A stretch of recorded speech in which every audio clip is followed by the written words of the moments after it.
Hi, my name is Akai Zhang. Today we're going to talk about plea bargaining. So, what is plea bargaining? Plea bargaining is a compromise between the prosecutor and the defendant used in criminal cases to avoid a lengthy trial. Instead of taking the litigation to a jury, it often hastens the process of criminal justice and permits the defendant to plead to a lesser charge. According to the BJS, or Bureau of Justice Statistics, about 2/3 of felon defendants were eventually convicted, and more than 95% of these convictions occurred through a guilty plea. The society has criticized that plea bargaining is unconstitutional, as it takes away the defense's constitutional right to a trial by jury, which is modeled by our founding fathers, who once envisioned that the critical element in the system was the jury trial. If the defendant is pressured or coerced into such an agreement, then this argument may have considerable weight. But why the criminal justice system still implement it? The simple answer to it is that our criminal justice system cannot sustain itself without plea bargaining. George Fisher, one of the nation's top scholars of criminal law and evidence, said in his book Plea Bargaining's Triumphs, A History of Plea Bargaining in America, that criminal cases settled by plea bargains have been increasing in frequency. They rose from 84% of federal cases in 1984 to 94% by 2001.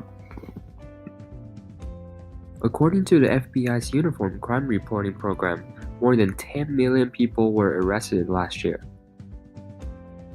This means that the courts will be even more backlogged than there are now if every single person's case went to trial. I weighed out the pros and cons of plea bargaining, and I concluded that plea bargaining is a necessary and effective tool in our judicial system. I understand that there are innocent people plead guilty because plea bargaining is the quickest way to get to their homes, whereas the trials are time-consuming and costly. However, the consequences of abolishing plea bargaining are much more severe. Imagine if somehow plea bargaining is outlawed tomorrow. There's no way the government at any level could afford to try and imprison everyone that gets arrested, and it sure cannot afford the cost of operating prisons for all those people.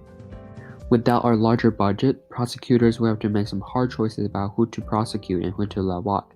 They have to focus their efforts on the people they most want to put in prison and let everyone else go. And what is the problem with that? Well, it seems unlikely that every single one of the 95% who currently takes plea bargains is guilty. It is probably even less likely that every single one of them is innocent. Many of them will go on to commit more crimes against the public when the prosecutors release them. Finally, guess who's going to pay the cost of more courtrooms? Judges, court officers, prosecutors, and jury pools. That's right, we, the taxpayers. So, these are the reasons that plea bargaining is an effective tool in our judicial system, and I don't think to abolish plea bargaining can do more good than the harms. And thank you for watching.